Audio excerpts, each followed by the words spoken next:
जब तक हम सोते रहेंगे इसी तरह अपनों को खोते रहेंगे।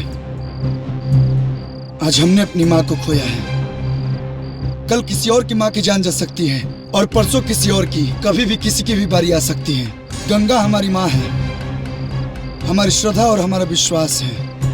हम गंगा के साथ हो रहे अन्याय को बर्दाश्त नहीं करेंगे और अपनी बीमार माँ गंगा को बचाएंगे, वरना गंगा के किनारे कारखाने से निकल रहे एक एक जहर एक न एक दिन गंगा के अस्तित्व को खत्म कर देगा। हमने तो कारखाना मालिकों के खिलाफ जंग छेड़ दी है। अगर इसमें हमारी जान भी चली जाए तो हमें परवाह नहीं है।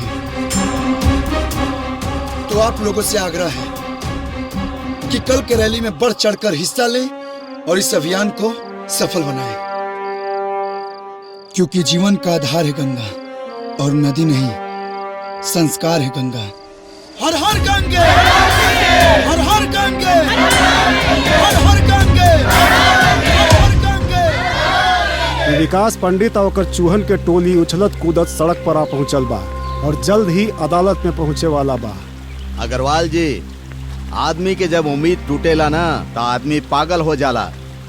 वकील बाबू, चाहे जैसे भी होके अदालत में ऐसा कोनो फैसला ना आवे के चाहिए जो हमने खातिर मुसीबत पैदा करे। मंत्री जी रउआ चिंता मत करी, काले हम सब संभाल ले। धर्मपाल जी, रउआ चुप काहे खातिर बानी? हमनी बिजनेसमैन के मुखिया तो आपे नु बानी। बरसात के बुलावा भेज के ओमे हाथ उठा के नाचे वाला अक्सर ई भूल जाला कि बिजली ओकरा सर पर भी गिर सकेला।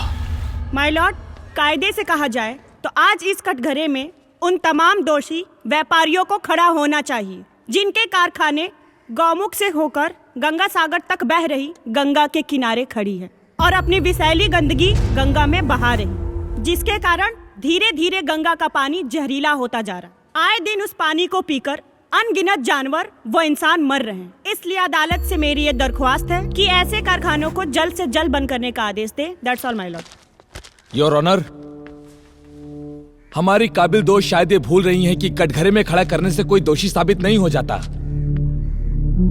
और वैसे भी ये कंपनियां कल परसों से नहीं बरसों से चल रही हैं, माय लॉर्ड, वो भी सरकार की इजाजत से।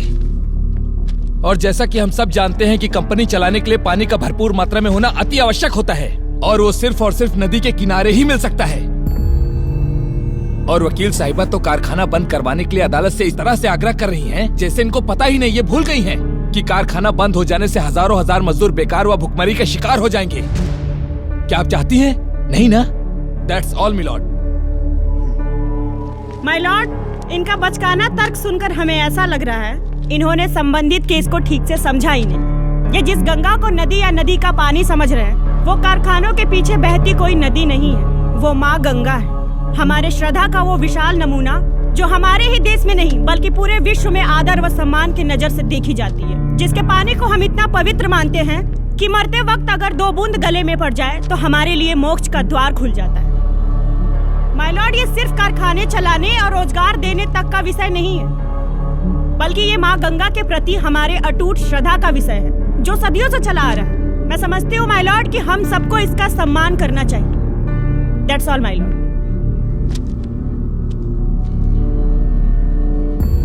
दोनों पक्षों की दलीलें सुनने के बाद और विषय की गहराई और गंभीरता को समझते हुए ये अदालत अगली कार्रवाई तक स्थगित की जाती है।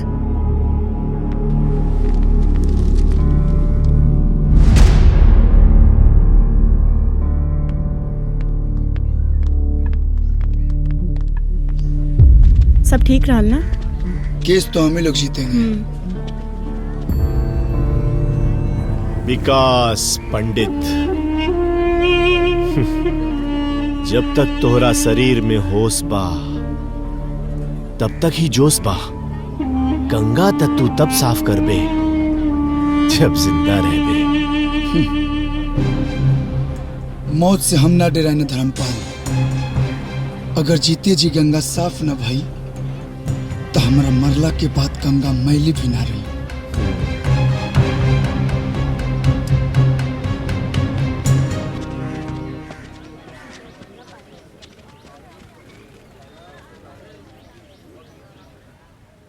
काल के सब तैयारी तो हो ही गई। और देखा रात भी ज्यादा हो गई बा।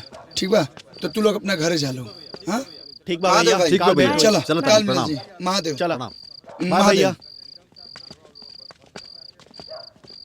अभी तक तो सब कुछ ठीक रहा, लेकिन हमने के संभल के रहे के पड़ी जब तक कोर्ट के फैसला नहीं किया जाता। जौन होई तौन देखल जाई। अब जब जंग छड़ा गिल बा तो डर कोना बात के। सब ठीक होई, तू संभल के रहिया। कोर्ट कचहरी तो हम देख ले। काहे से कि विकास, का रे, तारा गंगा के नाम पे मरे के बड़ा शौक बाना, तो कर ले अपन इच्छा पूरा। तो चल लगा ले हर हर गंगे के नारा और मरे खातिर तैयार हो जाओ।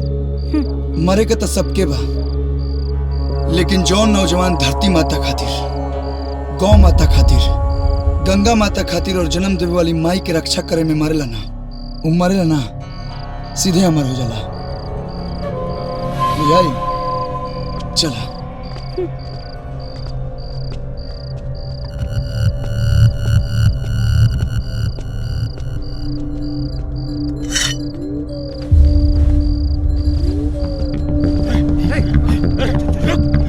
विकास जल्दी जल्दी चला।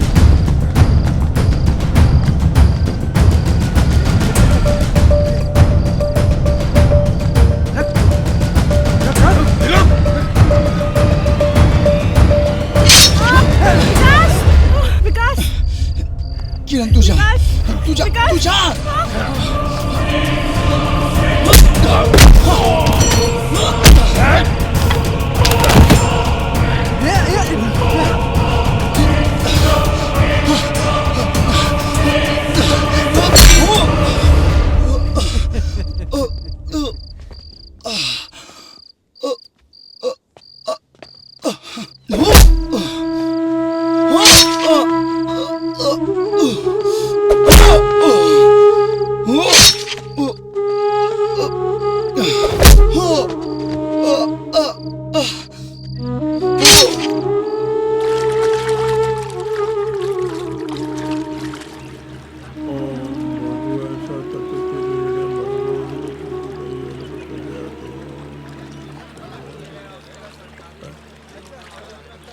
हमार गमछा कहाँ गई?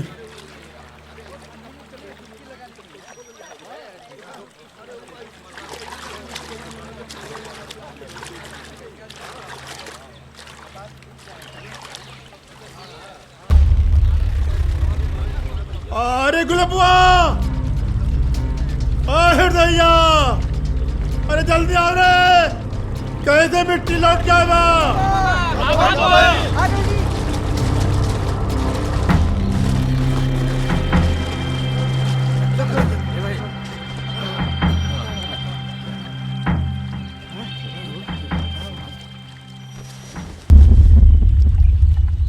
अरे बाबा, बाबा ये तो विकास है।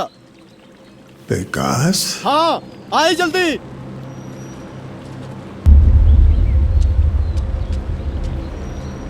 विकास? विकास? विकास?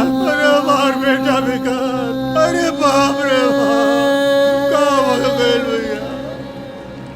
अरे विकास,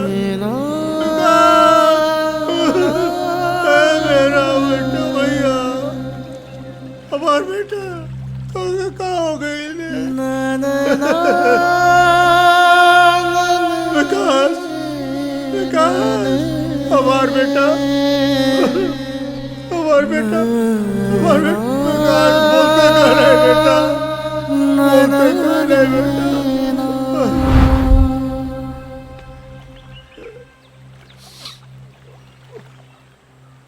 चुप हो जाई बाबा, राउर एक बेटा मरल बा, दूसर का जिंदा बा।